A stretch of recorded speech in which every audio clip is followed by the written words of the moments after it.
the land between sea and stone. As the first light of morning spread slowly across the scattered islands and rugged mainland of ancient Greece, the land reveals itself not as a single unified space, but as a mosaic of mountains, valleys, and coastlines, each piece shaped by stone, wind, and water over countless generations. And unlike the great river valleys of Egypt or Mesopotamia, where wide fertile plains allowed civilizations to grow in continuity and connection, the Greek world was divided, its terrain broken by steep ridges and narrow passages that separated communities from one another, creating a landscape where isolation was not an exception, but a constant presence. And in this environment, the sea became not a barrier, but a pathway, shifting, reflective surface that linked distant shores and carried people, goods, and ideas across its unpredictable waters, shaping a civilization that would come to understand itself not through unity of land, but through the movement between places, through journeys, exchanges, and encounters that slowly wove together a shared identity. The mountains of Greece rise sharply from the earth, their slopes often too steep for large-scale agriculture, their peaks casting long shadows across valleys where small pockets of fertile land provided the only stable ground for settlement. And within these valleys, early communities learned to work with what was available, cultivating crops such as barley, wheat, olives, and grapes, adapting to soil that was often thin and unforgiving. And because the land could not support vast populations in a single place, people remained dispersed, forming small, independent communities that relied on local resources and seasonal rhythms rather than centralized systems. And this fragmentation of the landscape shaped not only how people lived, but how they thought about themselves, for identity became tied to place, to the particular valley, nearby hills, the stretch of coastline that defined one's world. And from these small beginnings emerged a pattern that would continue throughout Greek history, a pattern of independence, diversity, and local pride that resisted easy unification. Yet while the mountains divided, the sea connected, and the waters of the Aegean and the wider Mediterranean formed a network of routes that extended beyond the immediate horizon, inviting movement and exploration. And early Greeks became skilled navigators, learning to read the winds, the currents, and the changing moods of the water, building boats that could carry them from island to island, from coast to coast. And the sea, like the land, offered a sense of openness, possibility of contact with distant places that lay beyond the visible world. And through these journeys, people encountered new materials, new ideas, and new ways of life, gradually expanding their understanding of what it meant to exist within a broader human landscape.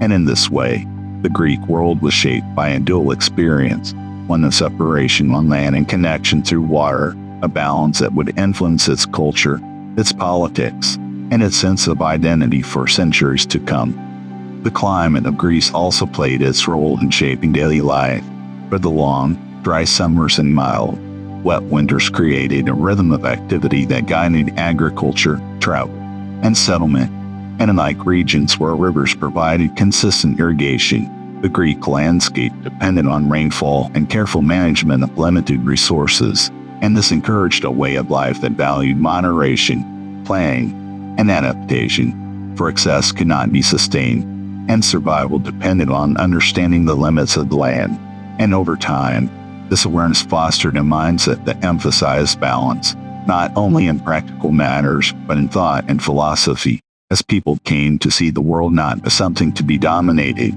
but as something to be understood, observed, and navigated with care. Along the coastlines, where land met water, settlements developed that faced both inward and outward, grounded in the immediate needs of their surroundings while remaining open to the wider world beyond the horizon. And harbors became places of exchange, where goods such as pottery, olive oil, and wine moved between communities, and where stories traveled alongside materials, carrying knowledge of distant lands and unfamiliar customs. And these exchanges were not always large or organized, but they accumulated over time, creating a network of connections that extended the reach of even the smallest settlement. And through this gradual process, the Greek world began to form not as a single entity, but as a collection of interconnected parts, each maintaining its own identity while participating in a broader cultural pattern. The islands of the Aegean played a unique role in this network, for they served as stepping stones between the mainland and distant regions, allowing for travel that did not require long, uninterrupted journeys across open water. And on these islands, communities developed that were both independent and connected, shaped by their isolation yet enriched by the movement of people and goods. And the presence of these islands contributed to a sense of fluidity within the Greek world, where boundaries were not fixed but shifting, defined by routes and relationships rather than strict borders. And this fluidity would later influence the development of Greek colonization, as people ventured beyond their original homes to establish new settlements across the Mediterranean, carrying their language, their customs, and their ways of life into new environments. In the earliest periods, before written records provide clear accounts, the people of this land lived in ways that were closely tied to the rhythms of nature, building homes from stone and clay, organizing their lives around the seasons, and relying on a combination of farming, herding, fishing, and trade to sustain themselves. And their tools, their pottery, and their burial practices offered glimpses into a world that was both practical and symbolic, where daily tasks were carried out with an awareness of the forces that shaped the environment, and where belief and ritual were woven into the fabric of life, reflecting a desire to understand and find harmony within a world that could be both generous and uncertain. As generations passed, these communities began to develop more complex forms of organization, influenced by both internal needs and external contacts. And while the landscape continued to shape their independence, the connections formed through the sea allowed for the gradual spread of ideas and innovations, creating a dynamic environment where change occurred slowly but continuously. And this balance between stability and movement became a defining feature of the Greek world, allowing it to evolve without losing the local identities that gave it strength and diversity. The land between sea and stone did not offer the ease of vast fertile plains or the predictability of great rivers, but it offered something else, a space where human experience was shaped by both limitation and possibility, where communities learned to navigate a world that required adaptability, awareness, and resilience. And in this environment, the foundations were laid for a civilization that would come to explore not only the physical world, but the nature of thought, existence, and even life itself.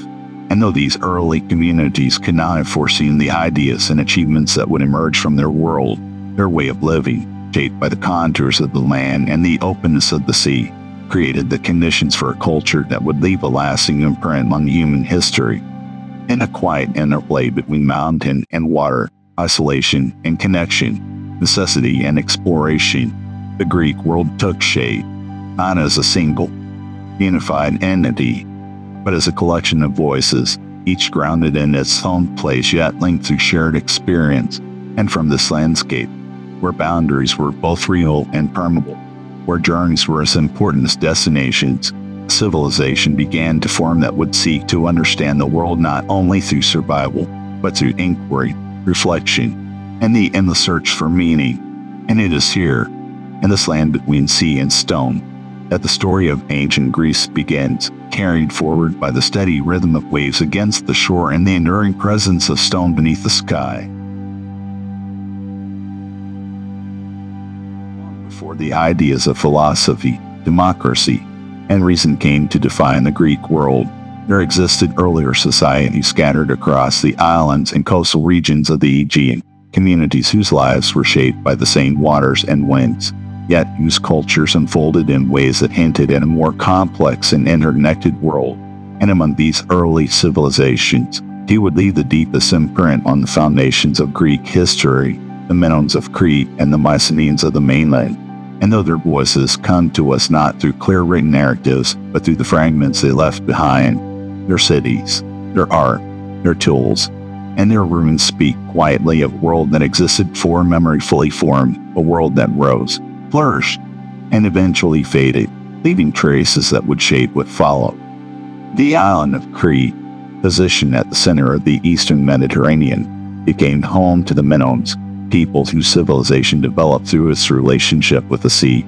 For unlike the isolated valleys of the mainland, Crete was open, connected, and outward-facing, its harbors welcoming ships from distant lands. And through trade, the Minoans acquired materials, ideas, and influences from Egypt, the Near East, and beyond, creating a culture that was both local and expansive. And at the heart of their society stood large palace complexes, such as those at Knossos and Phaistos, structures that were not merely royal residences, but centers of administration, storage, and communal life, built with an attention to detail and design that suggests both practicality and aesthetic awareness, with open courtyards, intricate corridors, and vibrant frescoes that depicted scenes of nature, ritual, and daily activity. The art of the Minoans reflects a world that was closely tied to the rhythms of the sea and the natural environment, with images of dolphins, marine life, and flowing patterns that evoke movement and fluidity, and unlike later Greek art, which often emphasized order and symmetry, Minoan art carries a sense of spontaneity and life, suggesting a culture that embraced the dynamic qualities of its surroundings, and this connection to nature extending into their religious practices, where rituals may have centered around natural forces, fertility, and the cycles of life. Though much remains uncertain, as their writing system, known as Linear A, has not been fully deciphered, leaving many aspects of their beliefs and organization hidden behind a veil of silence. On the mainland, a different culture emerged, one that shared certain influences with the Minoans yet developed its own distinct character, the Mycenaeans, whose settlements were built not on open plains or gentle coasts, but on elevated ground, fortified with massive stone walls that still stand today as reminders of a world more concerned with defense and power, and cities such as Mycenae, Tiryns, and Pylos reveal a society organized around kingship, hierarchy, and control, with palaces that served as administrative centers where goods were collected, stored, and redistributed. And unlike the Minoans, whose connection to the sea shaped a more interconnected culture, the Mycenaeans appear to have placed greater emphasis on land, territory, and authority, developing systems of governance that required record-keeping, as evidenced by the discovery of Linear B tablets, an early form of Greek writing that provides glimpses into their economy, their organization, and their daily concerns. The Mycenaean world was one of both construction and conflict, for their fortified cities and the presence of weapons, armor, and chariots suggests a society prepared for warfare, and while trade remained important, allowing them to acquire materials such as metals and luxury goods, there was also a sense of competition between centers of power, each seeking to maintain its position within a landscape that was both fragmented and interconnected. And it is within this context that the stories later preserved in Greek myth, such as the tale of the Trojan War, may find their distant echoes, reflecting memories of a time when alliances, rivalries, and journeys across the sea shaped the experiences of those who lived in this world. Over time, the influence of the Minoans and Mycenaeans intertwined as trade, migration, and cultural exchange allowed ideas to move between Crete and the mainland, and there is evidence that the Mycenaeans eventually came to dominate the region, perhaps taking control of Minoan centers, adapting aspects of their culture while imposing their own systems of authority. And this blending of influences contributed to the formation of a shared Aegean world, one that would later be remembered in fragments and in myth as a time of heroes, kings, and distant events whose details became blurred through generations of retelling. Yet, despite their achievements, these early civilizations did not endure unchanged, for around the end of the Bronze Age, a period of disruption and decline swept across the eastern Mediterranean, affecting not only the Aegean but also regions far beyond, and the reasons for this collapse remain complex and debated, involving possible combinations of environmental change, internal conflict, shifting trade networks, and external pressures. And as these systems weakened, the great palaces were abandoned, the networks of exchange diminished, and the structures that had supported these societies began to unravel, leading to a period of reduced complexity that would later be known as the Greek Dark Age. In the quiet fading of the Minoan and Mycenaean worlds, much was lost. Writing disappeared, large-scale construction ceased, and the memory of what had became fragmented, preserved only in stories and the remnants of ruins, Yet even in decline, these early civilizations left behind foundations that would influence what came next, for their experiences, their interactions, and their ways of organizing life contributed to the gradual emergence of a new Greek world, one that would, in time, rediscover writing, develop new forms of social organization, and begin to ask questions not only about how to live, but about why the world exists as it does. And in this way, the first civilizations of the Aegean, though distant and partially obscured, remain essential to understanding the long and unfolding story of ancient Greece, a story that moves not in sudden leaps, but in slow transitions, where each layer of the past quietly shapes the possibilities of the future.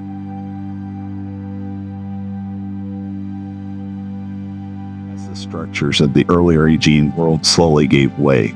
and the great palaces of the Minoans and Mycenaeans fell silent, the Greek landscape entered a period that would later be remembered not for what it created, but for what it seemed to lose. And yet this was not a time of complete disappearance, but rather a transformation so gradual and so quiet that its traces are difficult to follow, a period where memory itself became uncertain, and where the past survived only in fragments, in echoes, and in stories that would be reshaped by generations who no longer fully understood their origins.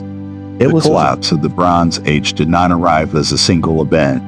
but as a series of changes that unfolded across years and decades, as trade networks weakened, as centers of power lost their influence, and as the systems that had once connected distant regions began to break apart. And in this unraveling, the palaces that had served as hubs of administration, storage, and coordination were abandoned, their walls left to weather and decay, their rooms emptied of the activity that had once given them purpose. Without these central structures, the organization of society shifted, becoming more localized, more dependent on small communities rather than wide networks. And in this shift, complexity gave way to simplicity, not as a regression born of failure, but as an adaptation to new conditions, where survival depended on flexibility rather than structure. The disappearance of writing during this period marks one of the most significant changes, for the linear B script used by the Mycenaeans, which had recorded inventories, transactions, and aspects of administration, was no longer maintained, and without it, the ability to preserve detailed records across generations was lost, and knowledge that had once been written became dependent on memory, on oral tradition, and on the fragile continuity of storytelling. And as time passed, these stories changed, shaped by the perspectives of those who told them, blending fact and imagination until the past became something both remembered and reinvented, a landscape of heroes, journeys, and distant events that carried emotional truth even as historical detail faded.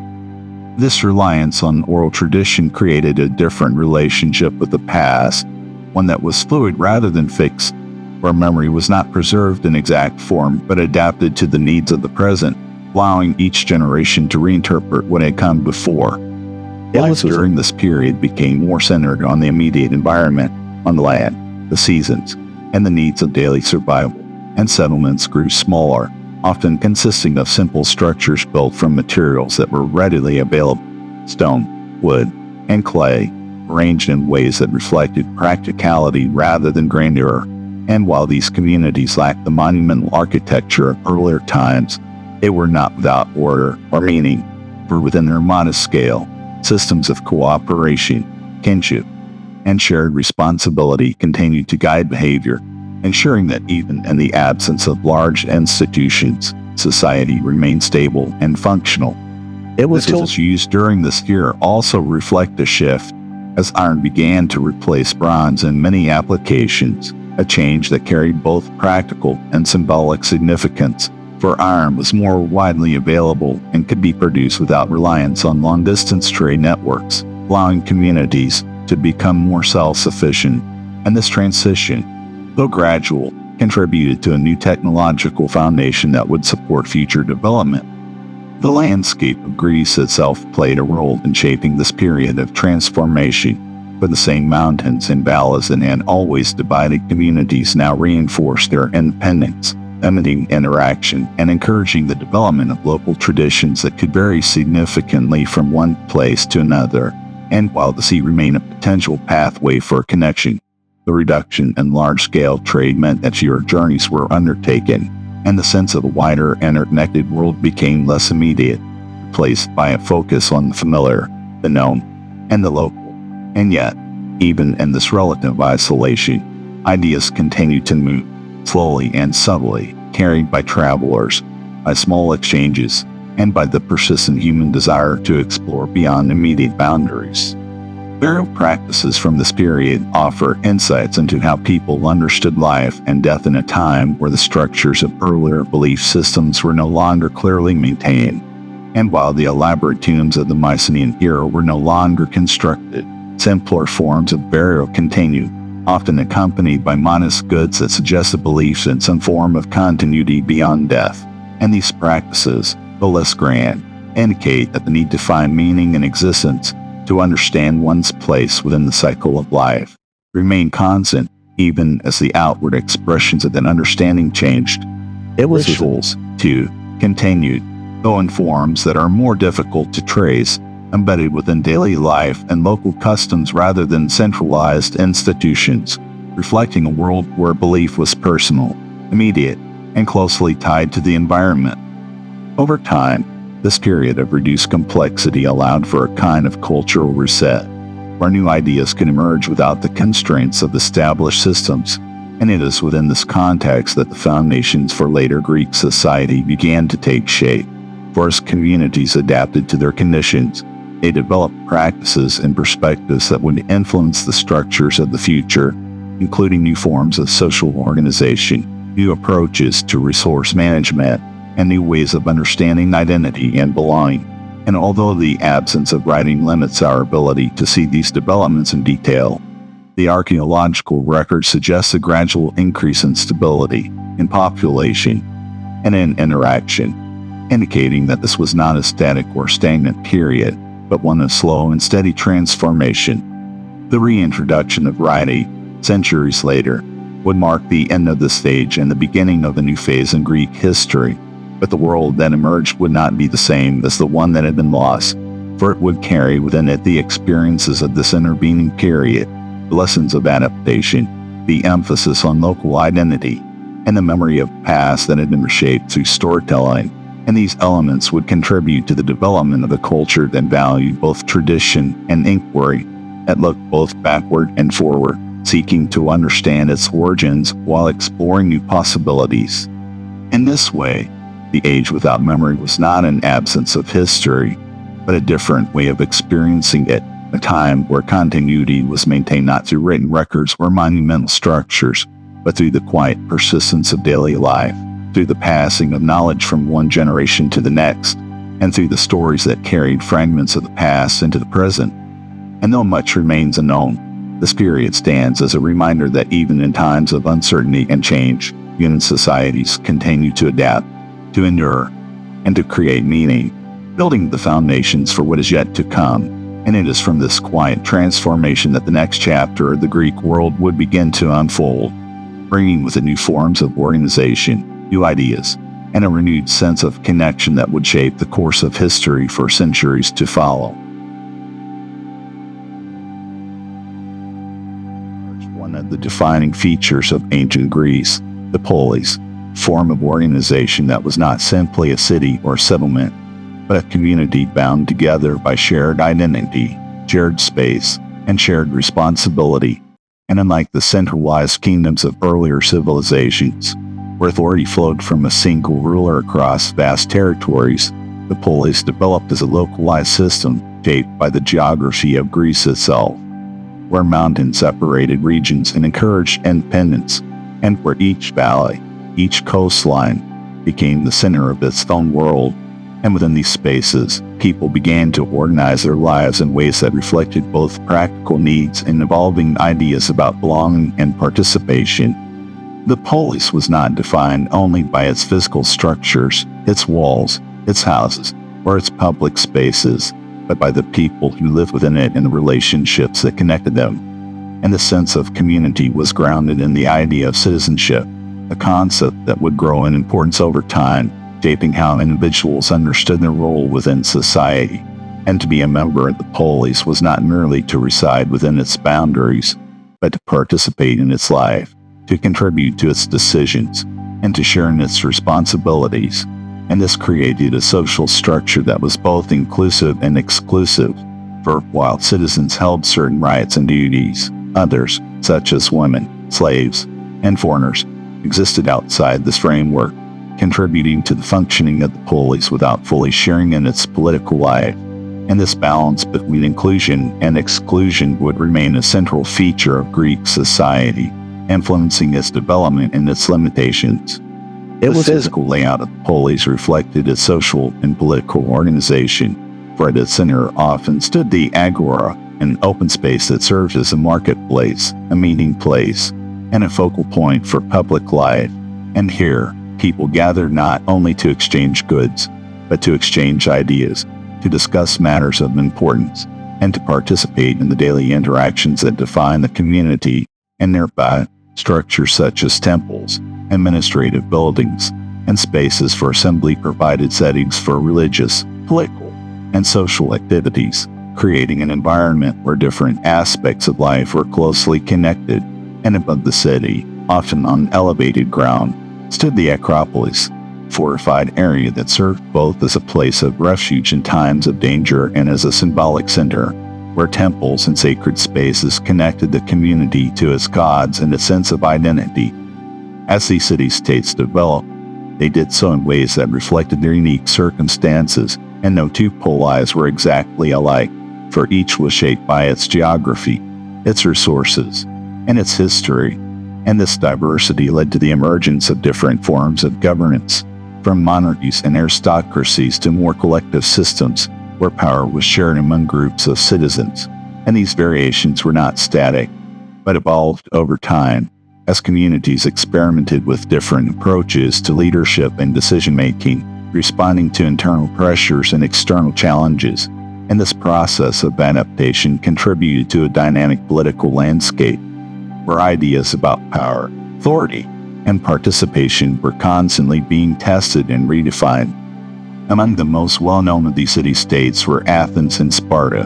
whose contrasting systems would come to represent different approaches to life and governance. And while it is important not to reduce the diversity of the Greek world to these two examples alone, their differences highlight the range of possibilities within the polis system, for Athens developed a form of governance that, over time, moved toward greater participation among the citizens, emphasizing debate, discussion, and collective decision-making, while Sparta organized its society around discipline, military training, and a strict social structure designed to maintain stability and control. And these differing models illustrate how the same underlying concept of the polis could give rise to varied expressions, each reflecting the priorities and values of its people. The rise of the polis also brought with it new forms of identity and loyalty, for individuals began to see themselves not only as members of family or a local group,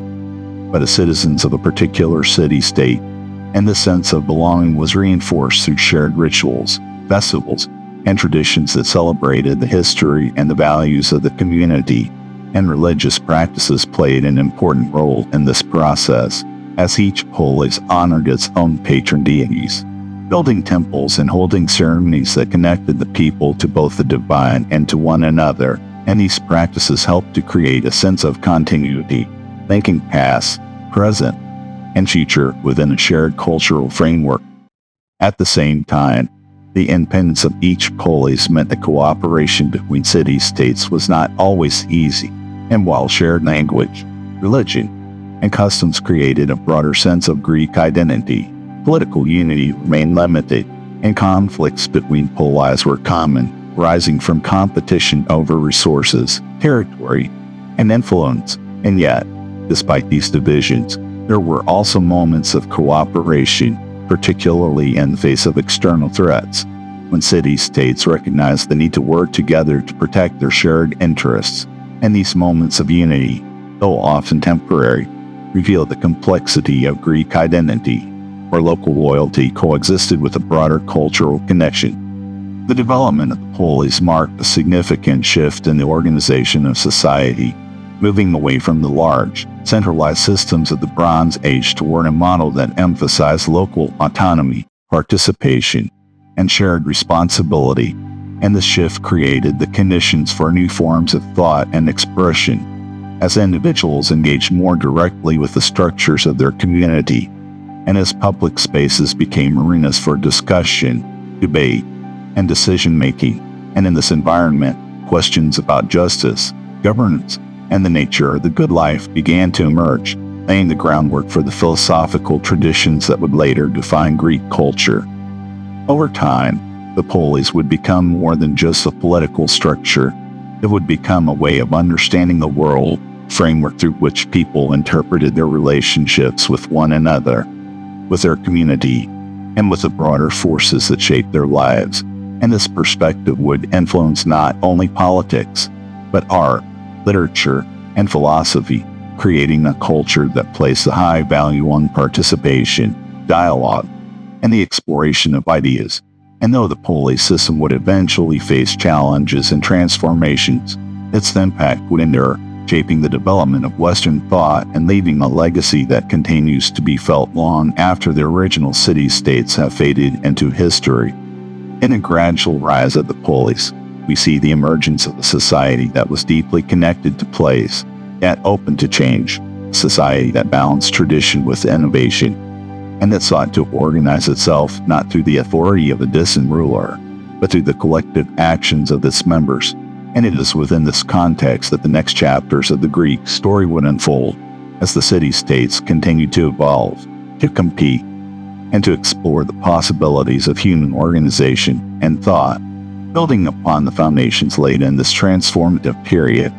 where the idea of community took on new meaning and new significance, shaping the course of history in ways that would resonate far beyond the boundaries of the Greek world.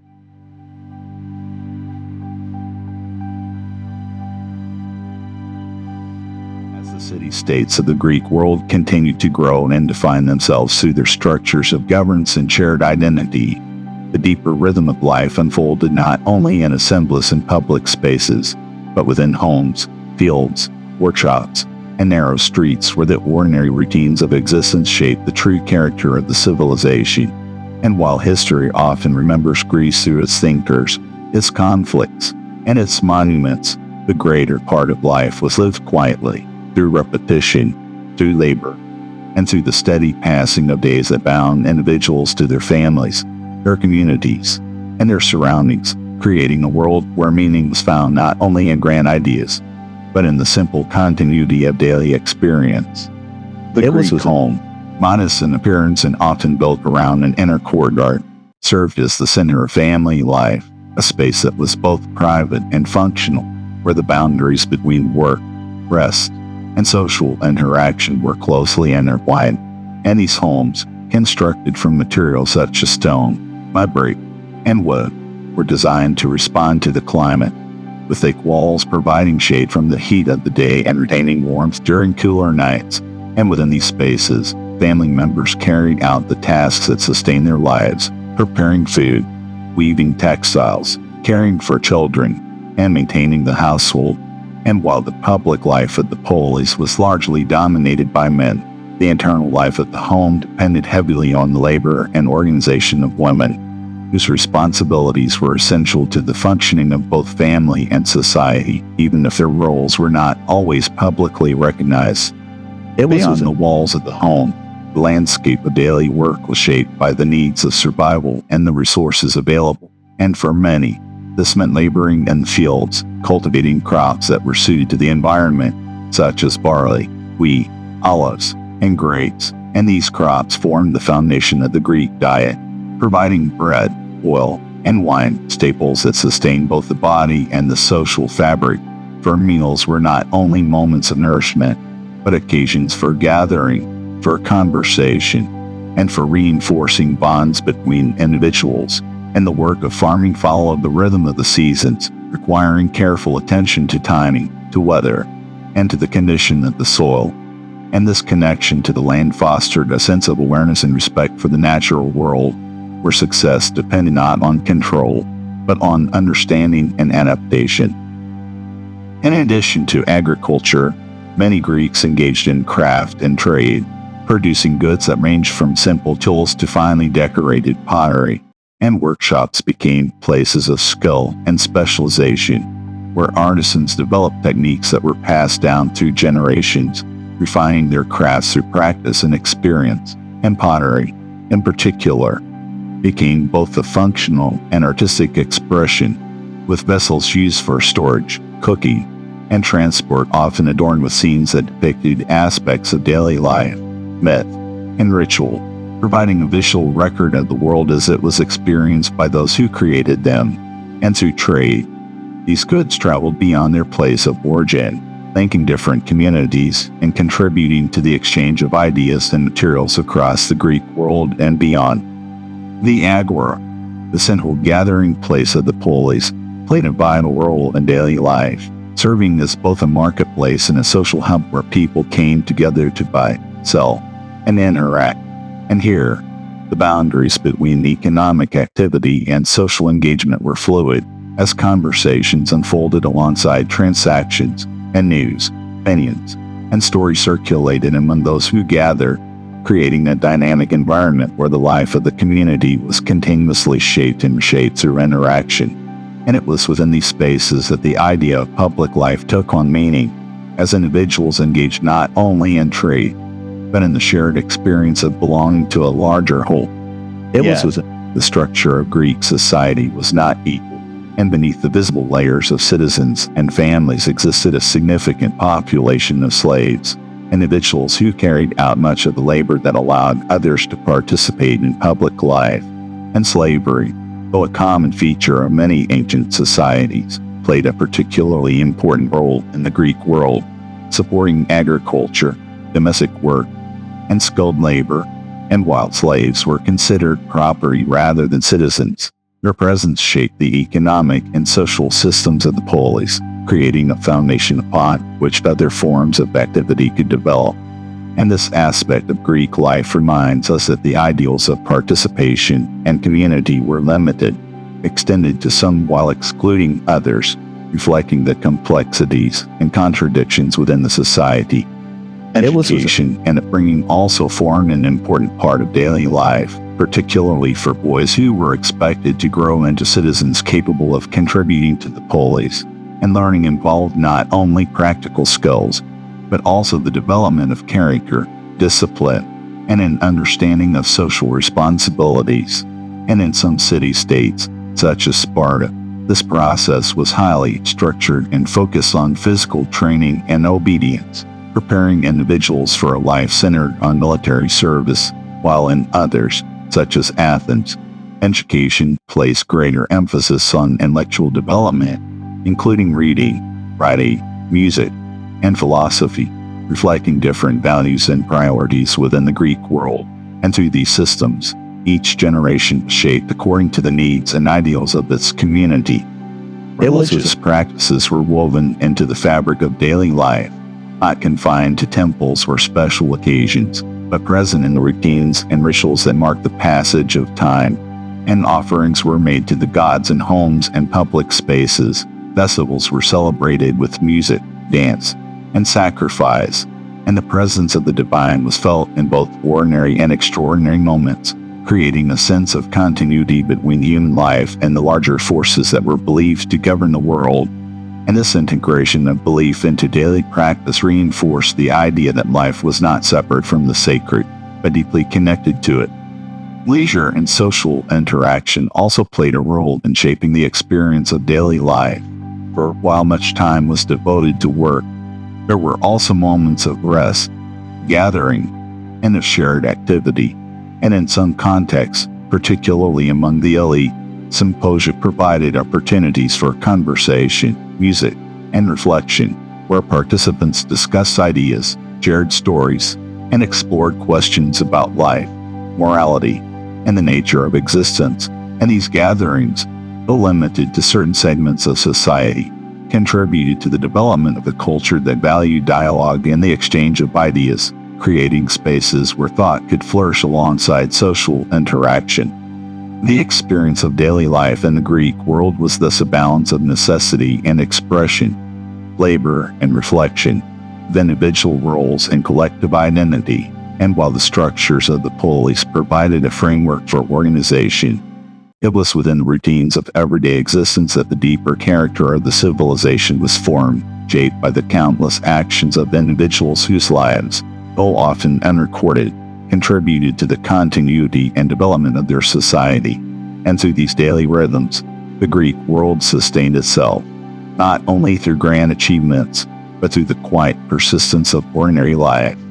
where meaning was found in the ongoing interplay between people, their environment, and the communities to which they belong. It was observing this world we come to understand that the strength of ancient Greece did not lie solely in its ideas or its institutions, but in the way those ideas and institutions were lived, and the way they were expressed through the daily actions of its people. And it is through this lens, through the patterns of everyday life,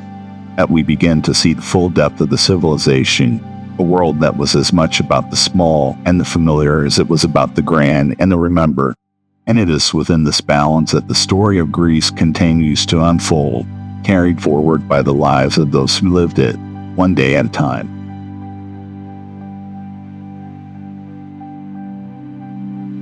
As the rhythms of daily life unfolded across the Greek world, and as communities continued to define themselves through shared work, shared spaces, and shared identities, there existed another layer that shaped understanding in ways both subtle and profound, a layer not rooted in fields or markets,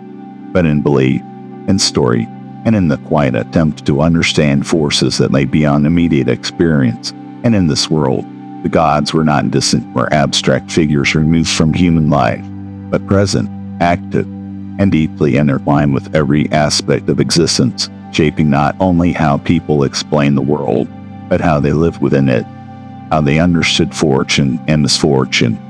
and how they gave meaning to the uncertainties that surrounded them.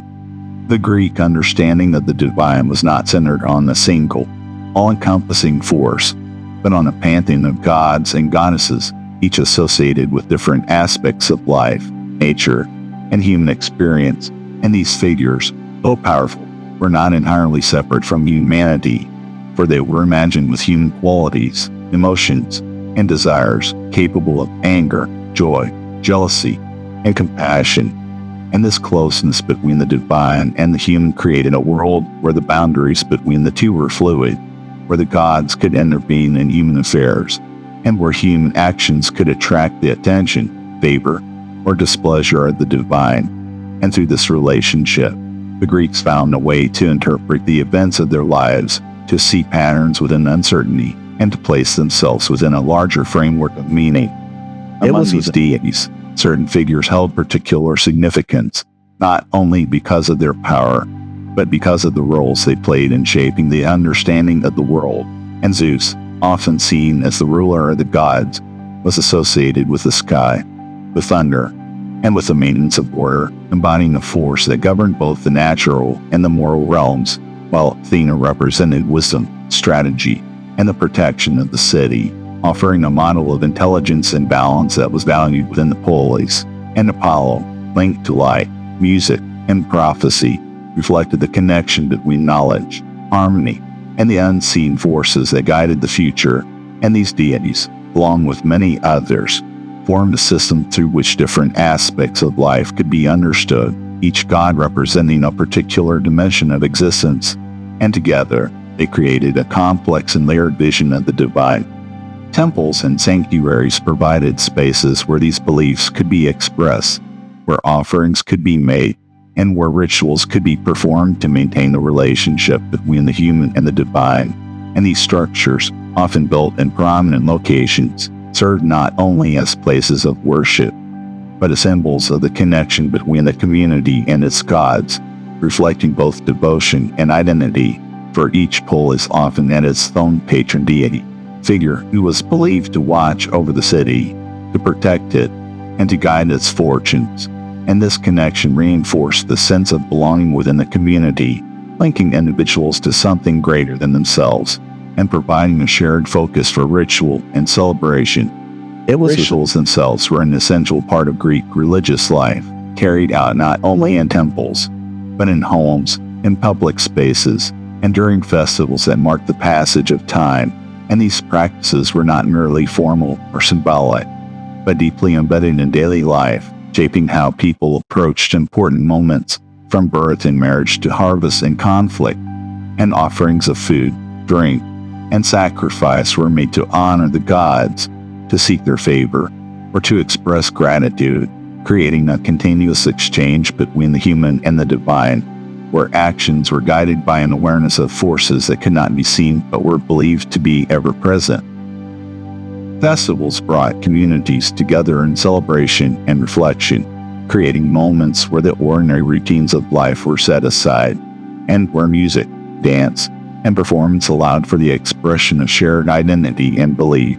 And events such as the Olympic Games, though known today for their athletic competition, were also deeply connected to religious practice, held in honor of Zeus, and providing a space where different city-states could come together, not only to compete, but to acknowledge a shared cultural and spiritual framework. And these gatherings reinforced connections across the Greek world, reminding individuals that despite political divisions, there existed common traditions and values that bound them together. Myths, perhaps more than any other aspect of Greek belief, reveal the way in which people sought to understand their world, for these stories, passed down through generations, carried explanations for natural phenomena, moral lessons, and reflections on the human experience, and they were not fixed narratives, but living traditions that evolved over time, shaped by those who told them. And through myths, the Greeks explored questions about creation, about the origins of the gods, about the nature of fate, and about the limits of human power, often presenting a world where individuals struggled against forces beyond their control, where success and failure were intertwined, and where the line between right and wrong was not always clear. These stories also serve as a way of preserving memory, connecting the present to a past that was both historical and symbolic, and figures such as heroes, kings, and travelers became part of a shared narrative that provided models of behavior, warnings, and inspiration. And while the details of these stories may have shifted, their themes remain constant, reflecting the concerns and values of the society that maintained them. And in this way, myth became a bridge between generations, allowing knowledge and meaning to be carried forward even in the absence of written records. The relationship between humans and the divine was also shaped by the idea of fate, a concept that was both comforting and unsettling, for it suggested that while individuals could make choices, there existed a larger order that guided the course of events, and this belief encouraged a sense of humility, an awareness of limits, and an understanding that not all outcomes could be controlled. And at the same time, it raised questions about responsibility, about the extent to which individuals could shape their own lives, and about the balance between action and acceptance, themes that would later be explored more deeply in Greek philosophy and literature. In this world of gods, myths, and rituals, belief was not separate from life, but woven into its fabric, influencing how people understood themselves, their communities, and the forces that shaped their existence. And through these practices, the Greeks created a system that provided meaning, structure, and continuity, allowing them to navigate a world that was both predictable and uncertain. And while the specific forms of their belief may seem distant, the questions they ask about purpose, about order, and about the nature of the world remain familiar, echoing across time as part of the ongoing human search for understanding. As the Greek world continued to develop, these beliefs would not remain static, but would interact with new ideas, new forms of inquiry, and new ways of thinking. And it is within this evolving landscape where myth and reason would begin to meet, that the next phase of Greek history would unfold, bringing with it a deeper exploration of knowledge, truth, and of the nature of existence itself. And in this movement from story to reflection, from belief to questioning, the foundations would be laid for one of the most influential traditions of thought in human history. As the world of the Greek city-states continued to evolve, shaped by daily life, shared beliefs, and the traditions that had been passed down through generations, a quiet shift began to take place. one that did not emerge from the construction of new buildings or the rise of new leaders, but from a change in the way people began to think about the world around them. And this shift, gradual and often subtle, marked the beginning of a new kind of inquiry, where an individual sought not only to understand what existed, but why it existed,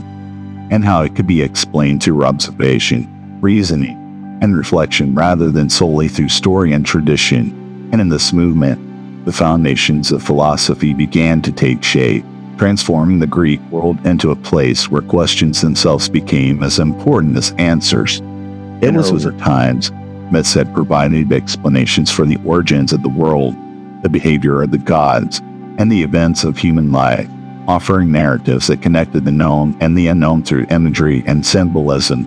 And while these stories continued to hold meaning, some began to look beyond them, asking whether there might be underlying principles that govern nature, patterns that could be observed and understood without reference to divine intervention.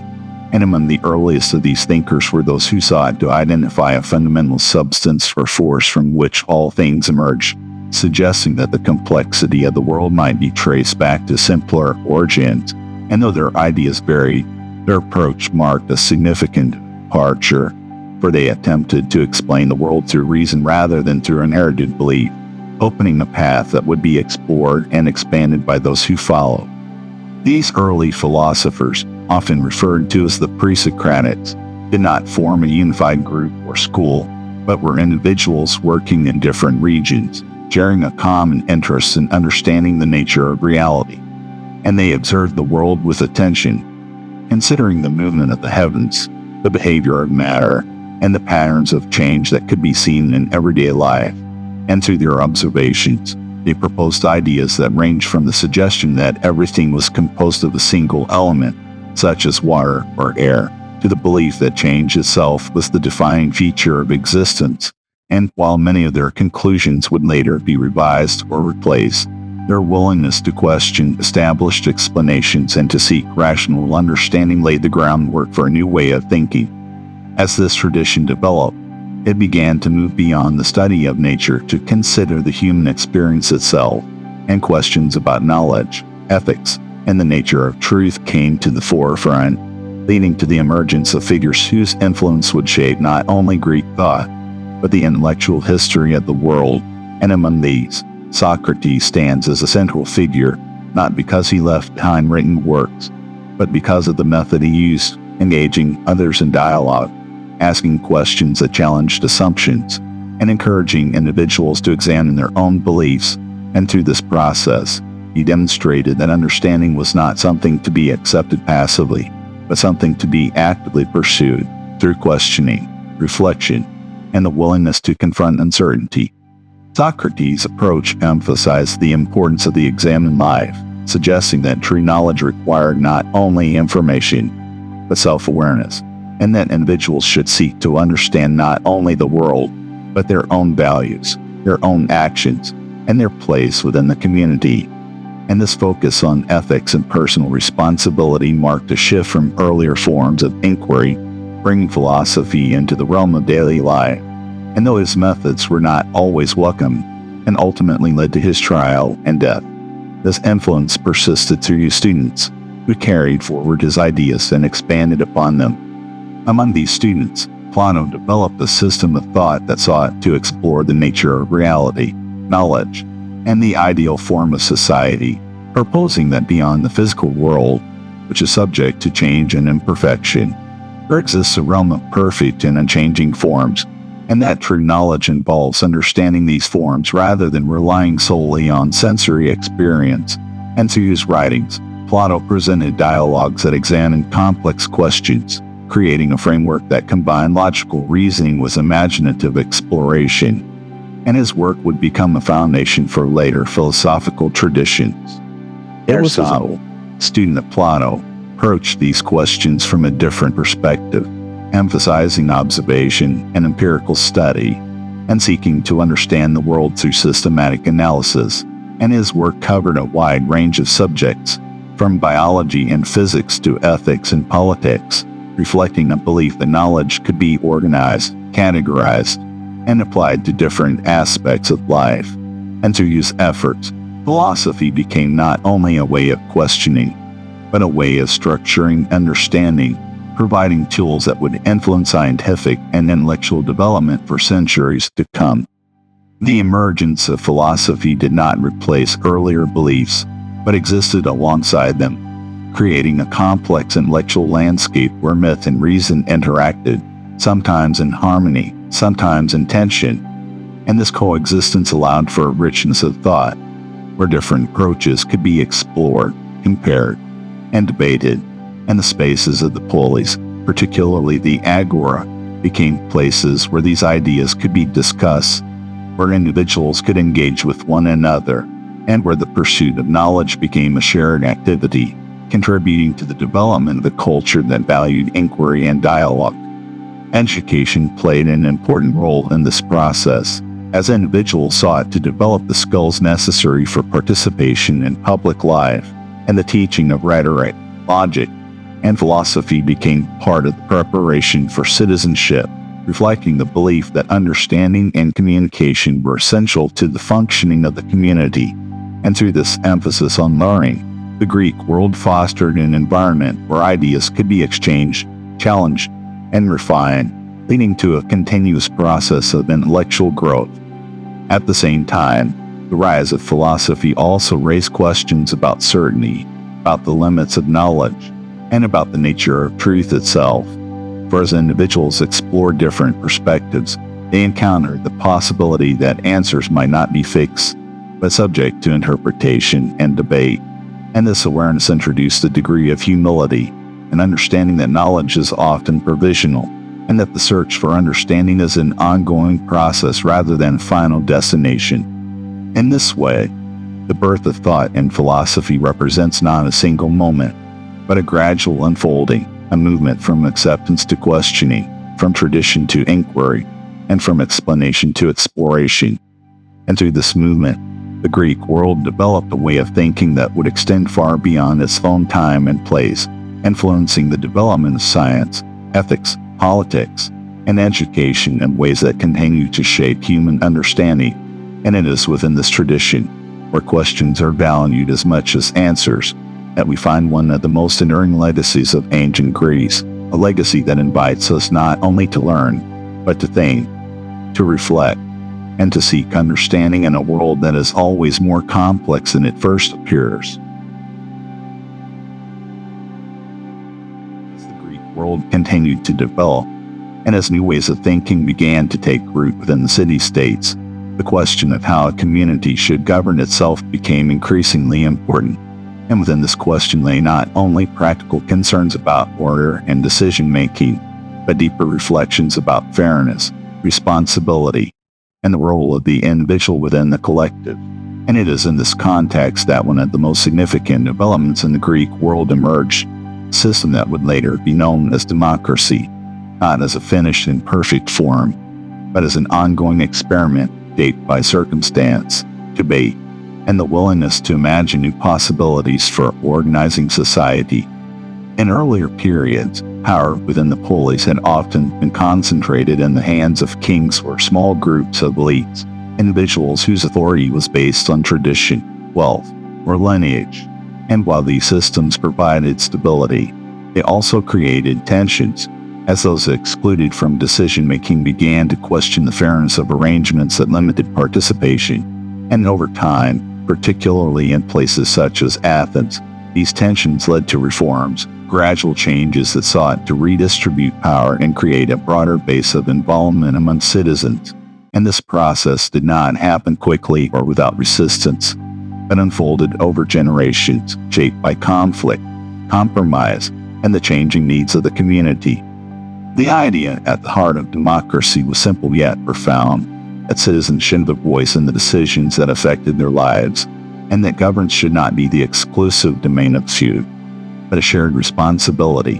And in practice, this meant the development of institutions where citizens could gather, discuss, and vote on matters of importance. And in Athens, the assembly became one of the central spaces for this activity, an open gathering where male citizens could speak, propose ideas, and participate in the decision-making process. And this openness created an environment where persuasion, argument and communication became essential skills, shaping a culture that valued not only action, but the ability to think, to express, and to engage with others. Alongside the assembly, other institutions developed to support the functioning of the system, including councils that prepared proposals, courts that addressed disputes, and officials who carried out administrative tasks, and many of these roles were filled not through inheritance, but through selection, sometimes even by lot, reflecting an effort to distribute responsibility and to prevent the concentration of power. And this approach, while not without its challenges, introduced a new way of thinking about governance, one that emphasized participation, accountability, and the idea that the community itself was responsible for its direction. Yet, the democracy of ancient Greece, particularly in Athens, was not inclusive in the way that modern audiences might expect,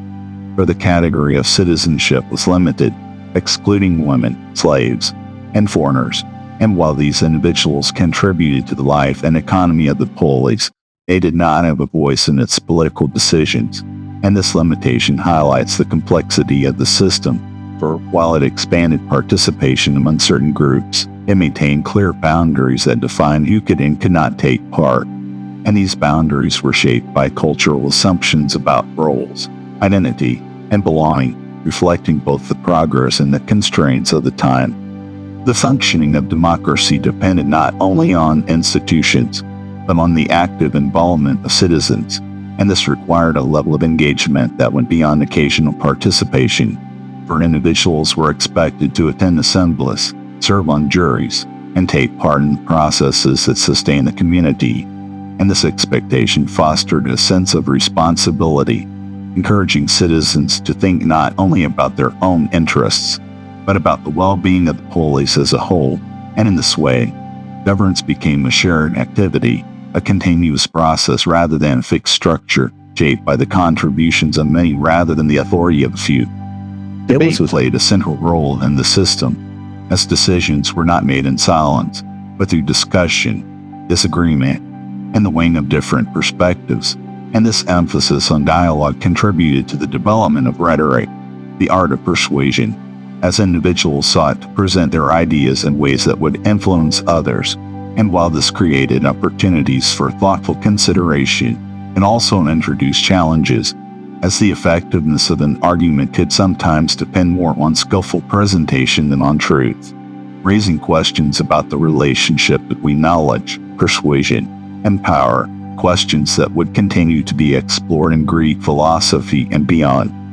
The experiment of democracy was also shaped by external pressures, as the Greek city-states faced conflicts with one another and with outside forces. And in these moments, the need for unity and decisive action sometimes came into tension with the slower processes of deliberation and debate. And this tension highlights the challenges of balancing participation with efficiency, a question that remains relevant in discussions of governance. And while democracy allowed for broader involvement, it also required patience, compromise, and the willingness to accept outcomes that might not align with individual preferences. Despite its limitations and challenges, the development of democracy represented a significant shift in the way people thought about power and authority, for it introduced the idea that governance could be shaped by the collective, that individuals could play an active role in determining the direction of their community, and that the legitimacy of decisions could be grounded in participation rather than hierarchy. And this idea, though developed within a specific historical and cultural context, would have a lasting influence, inspiring later societies to explore and adapt its principles in different ways. In the Greek world, democracy did not replace other forms of governance entirely, for different city-states continued to organize themselves in various ways, reflecting their own histories and priorities. And this diversity allowed for a range of experiences and perspectives, contributing to a broader understanding of what governance could be. And while Athens became the most well-known example of democratic practice, it existed alongside other systems, creating a landscape where ideas about power, responsibility, and community could be compared and debated. As part of the larger story of ancient Greece, The experiment of democracy reflects a willingness to question established norms, to explore new possibilities, and to engage with the complexities of human organization. And it stands as an example of how societies can evolve through reflection, dialogue, and the gradual reimagining of their structures. And while it was not perfect, and while it did not solve all the challenges it faced, it represents an important step in the ongoing human effort to understand how people can live together, make decisions, and create systems that reflect both individual and collective needs. In this unfolding journey, where ideas about thought, belief, and governance continue to develop, the Greek world moved forward not through a single path, but through multiple experiments, each contributing to a deeper understanding of what it meant to be part of the community. And as these experiments continued, it would intersect with other forces, with conflict,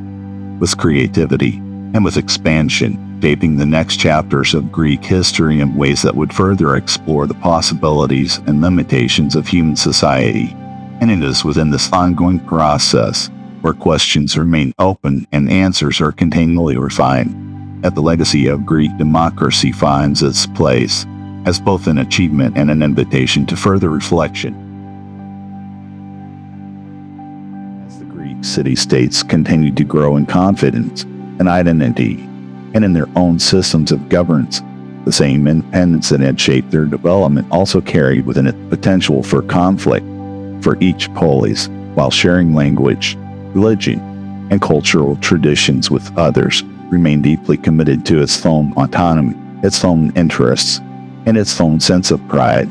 And in this environment, cooperation was often tempered, while rivalry and competition were constant, creating a landscape where unity could emerge in moments of necessity, but rarely enter without strain. And it is within this tension between shared identity and local loyalty that the conflicts of the Greek world must be understood, not as isolated events, but as expressions of a deeper pattern that shaped the course of their history. The geography that had given rise to the polis system also contributed to this dynamic, where the mountains and valleys that separated communities made centralized control difficult and allowed each city-state to develop its own institutions, its own priorities, and its own ambitions. And while trade and cultural exchange connected these communities, it did not remove the sense of distinction that defined each polis. And over time, as populations grew and resources became more contested, competition for land, influence, and security led to disputes that could escalate into conflict. And yet, despite these divisions, there remained an awareness of broader Greek identity, a recognition that, in certain contexts, they shared more with one another than with the outside world. This shared identity became particularly evident during the conflicts known as the Persian Wars, when the Greek city-states faced a threat from the Persian Empire, a vast and powerful force that extended far beyond the boundaries of the Greek world. And in the face of this external challenge, rivalries were set aside, at least temporarily, as different polis recognized the need for cooperation, and alliances were formed, bringing together forces that would otherwise have remained divided. And in this moment, the idea of unity, not as a permanent condition, but as a response to necessity, took shape, as Greeks from different regions fought alongside one another to defend their autonomy and their way of life. It was as it followed, fought on land and at sea, became central to the memory of the Greek world, not only for their outcomes, but for what they represented, a confrontation between different systems, different scales of organization, and different understandings of power. And while the details of these events would later be recorded and interpreted in various ways, what remained significant is the way in which they reinforce a sense of shared identity, a realization that despite internal differences, there existed a connection that could unite the Greek city-states in times of need. And this experience left a lasting impression, shaping how Greeks understood themselves in relation to others. It was with the unity that emerged during the Persian Wars did not persist. For once the immediate threat had passed, the underlying tensions between city-states resurfaced, and in some cases, were intensified by the shifting balance of power that followed. And Athens, having played a significant role in the conflicts, expanded its influence, forming alliances that extended its reach across the Aegean, while Sparta, with its own system and priorities, viewed this growing power with concern. And in this environment, suspicion and rivalry grew, as each sought to maintain its position and protect its interests, and the fragile balance that had once allowed for cooperation began to break down. The conflict that emerged from these tensions, known as the Peloponnesian War, was not a single event, but a prolonged struggle that unfolded over many years, drawing in multiple city-states and affecting the entire Greek world, and unlike the earlier wars against a common external enemy, this was a conflict between Greeks themselves, a reflection of the divisions that lay beneath the surface of shared identity. And as the war progressed, it brought not only battles, but also periods of instability, shifting alliances, and moments of hardship that affected both those who fought and those who lived within the cities. And through this prolonged conflict, the limitations of unity became clear, as local loyalties and competing interests proved difficult to reconcile. War, in the Greek world, was not only a matter of strategy and outcome, but also a part of the social and cultural fabric, for the role of the citizen often included the expectation of military service, and the defense of the polis was seen as both a duty and a necessity. And in this context, warfare was integrated into the structure of society, shaping how individuals understood their responsibilities and their relationship to the community. And yet, it also brought with it the realities of loss, of destruction, and of the uncertainty that accompanies conflict, reminding people of the fragility of the systems they had built. It was at the same time, the experience of conflict contributed to reflection and inquiry, as individuals sought to understand the causes and consequences of war, the nature of power, and the possibilities for stability. And these questions found expression in historical accounts, in philosophical discussions, and in the broader cultural dialogue that characterized the Greek world. And through this process, war became not only an event, but a subject of thought, phenomenon to be examined and understood. And in this examination, new perspectives emerged, offering insights into human behavior, decision-making, and the challenges of maintaining balance within a complex and interconnected society. Despite the divisions and conflicts, the Greek world did not dissolve entirely, for the shared elements of language, religion, and culture continued to provide a sense of connection, even in times of tension. And this duality, the unity and division, remain a defining feature, shaping both the possibilities and the limitations of Greek civilization. And as the city-states navigated these challenges, they continued to adapt, to evolve, and to respond to changing conditions, creating a dynamic environment where stability was always accompanied by the potential for change. In the broader narrative of ancient Greece, the conflicts between city-states reveal not only the challenges of maintaining unity within diversity, but also the resilience of the culture that could endure despite internal divisions. And through these experiences, the Greek world gained a deeper understanding of itself, of its strengths, and of its vulnerabilities. And this understanding would influence the developments that followed. As new forms of power emerged, new connections were formed, and the story of Greece continued to unfold, shaped by both cooperation and conflict, by the constant interplay between independence and the search for unity. In this balance, where the desire for autonomy met the need for cooperation, where shared identity coexisted with rivalry, the Greek world reveals a pattern that extends beyond its own time, a pattern that reflects the complexities of human society, where unity is often temporary, and where the challenge of living together, balancing differences while seeking common ground, remains an ongoing process. And it is within this process, marked by both achievement and difficulty, that the story of Greek conflict finds its place, not as an interruption, but as an integral part of a civilization that was always in motion, always negotiating the space between division and connection. World continued to unfold through its systems of governance, its conflicts, and its reflections on thought and belief.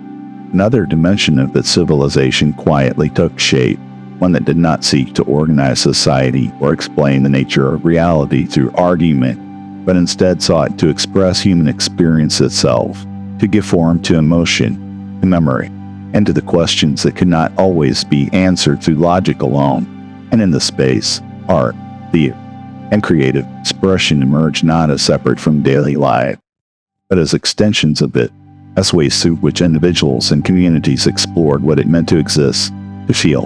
and to understand the world around them. The visual arts of ancient Greece developed gradually, shaped by both tradition and innovation, and over time, artists began to move beyond simple representation toward a deeper exploration of form, balance, and proportion, seeking to capture not only the appearance of the human body,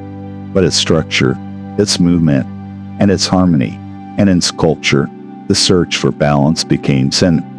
as figures were carved in stone or cast in bronze with an attention to detail that reflected both observation and idealization, and the human form was not presented as it appeared in every moment, but as it could be, as a reflection of order, symmetry, and potential. And through this process, art became a way of expressing an idea of perfection, not as something distant,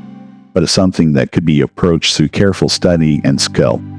Architecture, too, reflected this attention to balance and harmony, for the buildings of the Greek world were designed not only for function, but for proportion and visual coherence, and temples, constructed with columns, pediments, and carefully measured spaces, embodied a sense of order that mirrored the broader Greek understanding of the world, where beauty was seen as a reflection of balance and structure. And these temples, often dedicated to the gods, served both as places of worship and as symbols of the community, representing the connection between the human and the divine, and the care with which they were built reveals the importance placed on creating spaces that were both meaningful and enduring. Yet, beyond the stillness of sculpture and the permanence of architecture, there existed another form of expression that brought movement, voice, and narrative into the center of Greek culture: theater. And it is here that the Greek world found one of its most powerful means of exploring the human condition. For theater was not merely entertainment, but a shared experience, a gathering of the community to witness stories that reflected their own lives, their struggles, and their questions. And these performances, often held in large open-air theaters, brought together citizens from across the polis, creating a space where individual experiences became part of a collective reflection. It was with origins of theater are closely linked to religious festivals, particularly those dedicated to Dionysus, a god associated with transformation, emotion, and the breaking of boundaries. And during these festivals, performances were held that combined music, dance, and storytelling, evolving over time into more structured forms of drama, including tragedy and comedy, each serving different purposes, yet both contributing to the exploration of human experience. And through these forms, playwrights presented stories that engaged with themes of fate, choice, justice, and the limits of human understanding, inviting audiences to reflect on their own lives through the actions of the characters they watched. It was, in particular, became a central form of expression, focusing on stories where individuals faced circumstances that tested their values, their decisions, and their understanding of the world. And these narratives often involve conflicts between personal desire and greater forces, whether those forces were represented as gods, as fate, or as the consequences of past actions. And through these stories, audiences were drawn into a process of emotional engagement, experiencing moments of tension, recognition, and release. And in this process, known as catharsis, they were offered a way to confront and process complex emotions, to see reflected in the stage the uncertainties and challenges of their own lives. Comedy, by contrast, provided a different perspective, using humor, satire, and exaggeration to comment on social, political, and cultural issues. And through laughter, it allowed for the questioning of norms, the critique of authority, and the exploration of ideas that might be more difficult to address directly. And in this way, comedy complemented tragedy, offering a space where reflection could take on a lighter tone, yet still engage with important themes, contributing to a culture that valued both seriousness and play, both reflection and release. The experience of theater was not passive, for audiences were not merely observers, but participants in a shared moment, responding to what they saw and heard, bringing their own perspectives and emotions into the space. And this interaction between performers and audience created a dynamic environment where meaning was not fixed, but emerged through the encounter. And in this way, theater became a form of dialogue, not through direct conversation, but through the exchange of experience, where stories were presented and interpreted within the context of the community.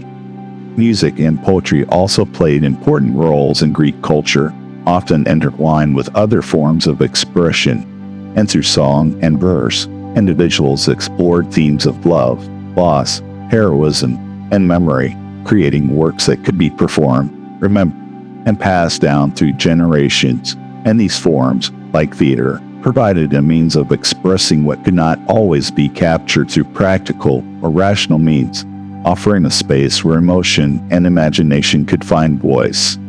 The arts of ancient Greece, in their various forms, reflect a culture that sought not only to understand the world, but to experience it fully, to engage with its complexities through creation as well as contemplation. And in this engagement, they developed a tradition that balanced structure with expression, discipline with creativity, and individuality with shared experience, creating works that resonated both within their own time and beyond it.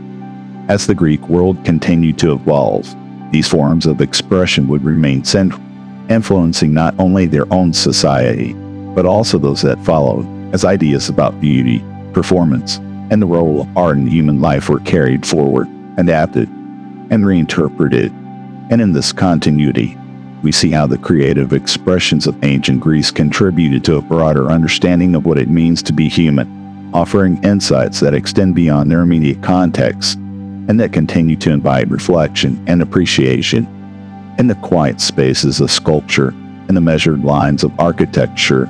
and in the living voices of the theater, the Greek world found ways to explore its own existence, to give shape to its questions, and to share its experiences. And through these forms, it created a legacy that speaks not only of what was made, but of how it was made, with attention, with intention, and with a desire to understand and express the depth of human life. And it is within this creative unfolding that we find another dimension of ancient Greece, one that complements its ideas and its institutions, and that reveals the richness of the culture that sought to engage with the world in all its forms. As the Greek world continued to evolve through its city-states, its ideas, and its cultural expressions, the balance that had defined it for centuries began to shift, for the independence of the polis, once a source of strength and identity, also carried within it a limitation, fragmentation that made unity difficult to sustain. And over time, the conflicts that had shaped the Greek world weakened its ability to act together, creating a landscape where new forms of power could emerge. And it is within this changing environment that the rise of Macedon took place, a kingdom to the north of the traditional Greek heartlands, whose influence would extend far beyond its original boundaries, altering the course of Greek history and connecting it to a much wider world. Macedon, though culturally connected to the Greek world, and developed in ways that distinguished it from the city-states to the south, for its geography, its social structure, and its political organization allowed for a more centralized form of authority. And under the leadership of Philip II, Macedon began to strengthen its position, reorganizing its military, expanding its influence, and gradually bringing the Greek city-states under its control, not through the same systems of participation that defined places like Athens, but through a model that emphasized unity under a single ruler. And while the shift marked a departure from the traditional independence of the polis, it also created the conditions for a new kind of expansion, one that would extend Greek influence far beyond the familiar landscapes of the Aegean. It was within this context that Alexander, the son of Philip II, came to power, and though he inherited a kingdom that had already begun to assert its dominance, his ambitions would carry this momentum further, transforming it into a movement that reached across continents. And from an early age, Alexander was shaped by both the traditions of Macedon and the intellectual heritage of Greece, exposed to ideas about philosophy, leadership, and the nature of the world, and these influences, combined with his own vision, contributed to a path that would lead him beyond the boundaries of his homeland into regions that had long been connected to the Greek world through trade and story, but had not been part of this direct experience. As Alexander began his campaigns, his focus turned toward the Persian Empire, the same power that had once threatened the Greek city-states, and through a series of movements that combined strategy, persistence, and adaptability, he advanced across territories that stretched from Asia Minor to Egypt, and further into the lands of Mesopotamia and Persia. And while these campaigns involved conflict, they also brought with them encounters between cultures, between languages, and between ways of life that had developed independently over centuries. And in these encounters, new forms of exchange began to take shape, as ideas, practices, and traditions moved between regions, creating connections that extended beyond the immediate outcomes of conquest. It was with these that were established during this period, many of them named after Alexander himself, became centers where these exchanges could occur, places where Greek language, art, and customs interacted with local traditions, and where new cultural forms emerged from the blending of influences. And this process, often referred to as the Hellenistic world, represents not simply the spread of Greek culture, but the creation of a more interconnected landscape where boundaries became more permeable and where the movement of people and ideas contributed to a shared, though diverse, cultural environment. In Egypt, for example, the founding of Alexandria created a city that would become a center of learning, trade, and intellectual activity, where scholars gathered, texts were collected, and knowledge was preserved and expanded.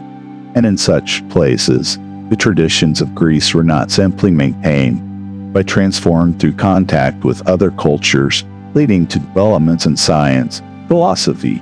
and the arts that reflected a broader perspective, one that extended beyond the original context of the Greek city-states. As Alexander's journey continued, reaching as far as the regions of Central Asia and the borders of India, the scale of his movement expanded,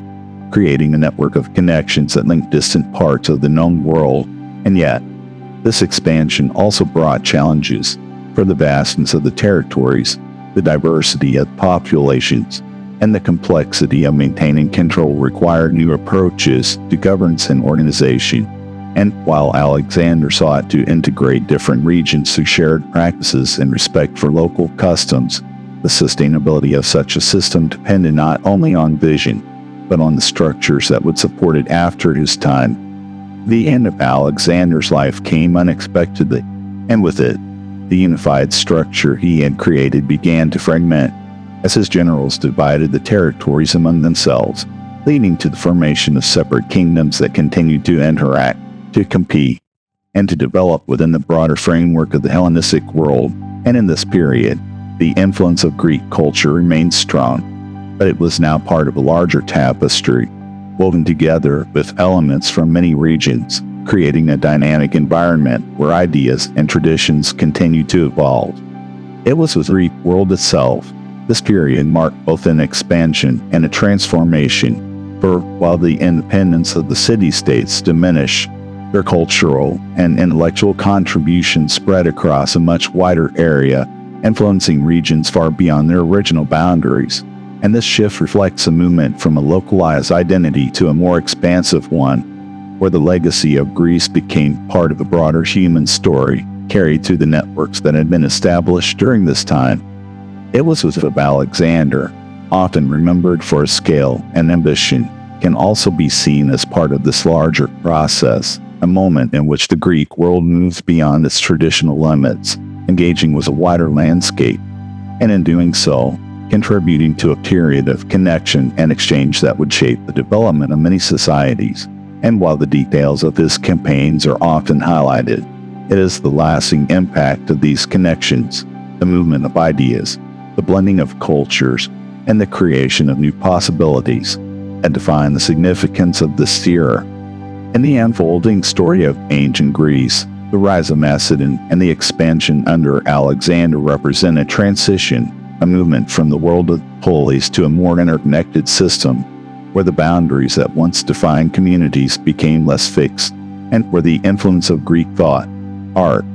and language extended far beyond the places where they first emerged. And through this transition, the Greek world became part of a larger network, contributing to a shared history that would continue to evolve long after the original structures had changed. In this broader perspective, the journey beyond Greece is not only about expansion, but about transformation, about the ways in which cultures meet, interact, and influence one another, creating new forms of understanding that carry forward elements of the past while opening possibilities for the future. And it is within this movement, where the familiar meets the unknown, that the legacy of this period finds its place as part of the continuous process of connection, change, and the ongoing shaping of human experience.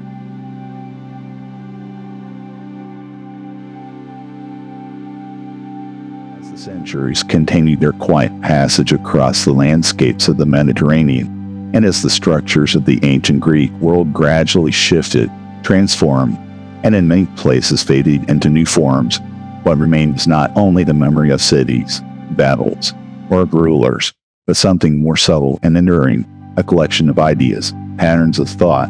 and ways of understanding the world that continued to move forward, carried not by a single people or place, but by the steady transmission of culture across generations. And in this way, the legacy of ancient Greece did not end with the decline of its city-states, but instead entered into a broader continuum, becoming part of a larger human story that extended far beyond its original boundaries. The physical structures of the Greek world,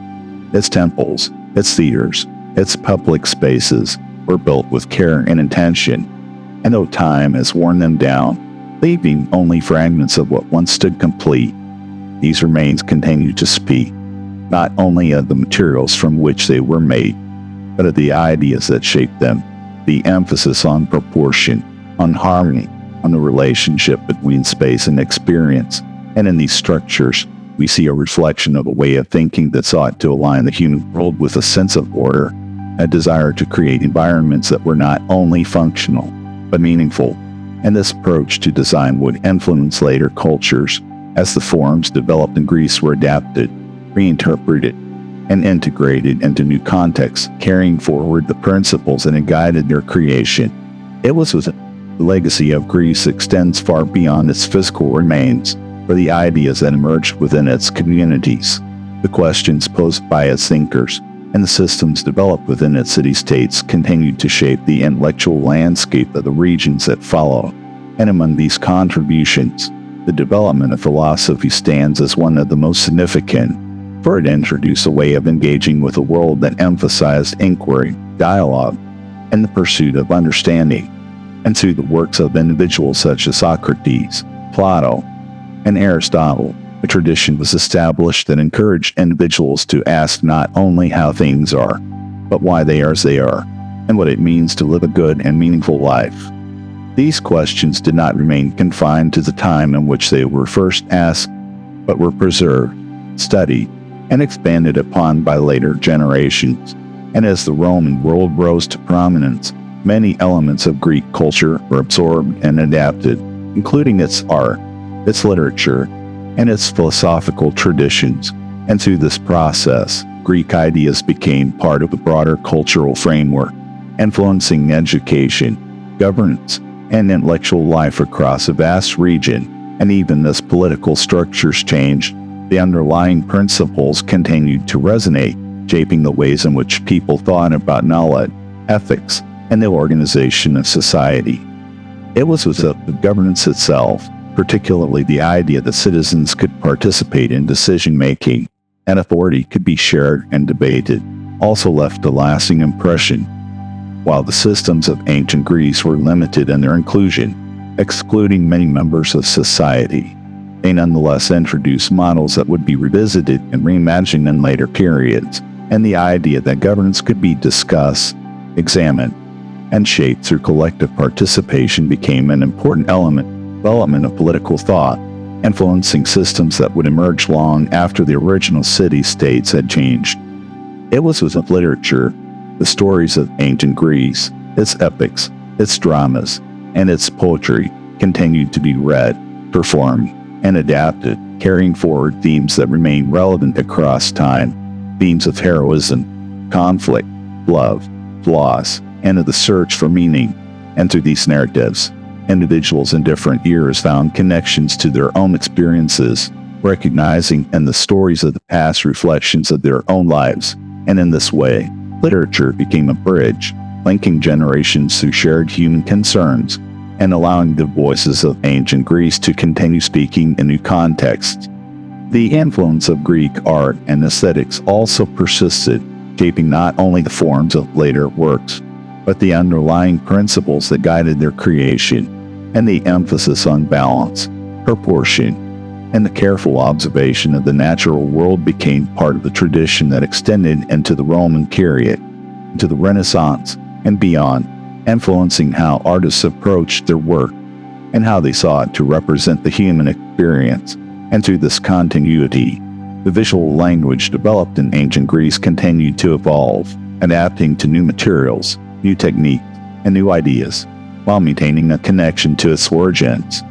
As the Hellenistic world gave way to new political realities, and as the Roman Empire expanded, the Greek language remained a key medium of communication, particularly in the Eastern Mediterranean, serving as a link between diverse communities and facilitating the exchange of ideas. And through this linguistic continuity, many of the texts and traditions of ancient Greece were preserved, copied, and transmitted, ensuring that they would not be lost, but would remain accessible to future generations. And in this preservation, the legacy of Greece was secured, not as a static memory, but as a living body of knowledge that could be engaged with, interpreted, and built upon. Over time, the influence of ancient Greece extended even further, reaching into periods far removed from its origins, as scholars, artists, and thinkers look back to its works for inspiration, seeking to understand and to reconnect with the ideas that had shaped earlier societies. And in doing so, they contributed to a continuous process of rediscovery, where the past was not simply remembered, but re-examined, reinterpreted, and integrated into new contexts. And through this ongoing engagement, the legacy of Greece remained active, continuing to shape the ways in which people thought, created, and organized their world.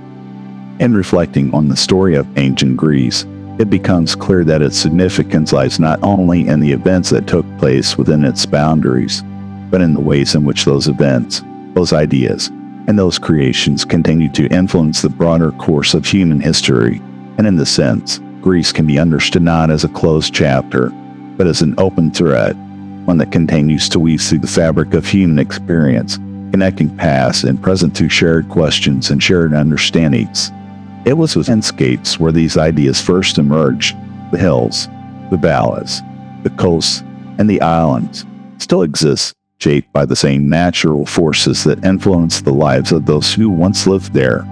And in these places, the traces of the past remain, not only in the stones that endure, but in the continuity of human presence, the ongoing relationship between people and their environment, and the quiet persistence of memory that connects one generation to the next. As the narrative of ancient Greece comes to a close, it does not end with a sense of finality, but with a recognition of continuity, the ways in which the past remains present, influencing thought, shaping culture, and offering insights that continue to resonate. And in this recognition, we are reminded that history is not only a record of what has been, but a living process, one that continues to unfold, carrying forward the ideas, the questions, and the expressions that define what it means to be human. And in this unfolding, the legacy of ancient Greece remains, not as a distant memory, but as an enduring echo, quietly present in the world we inhabit today.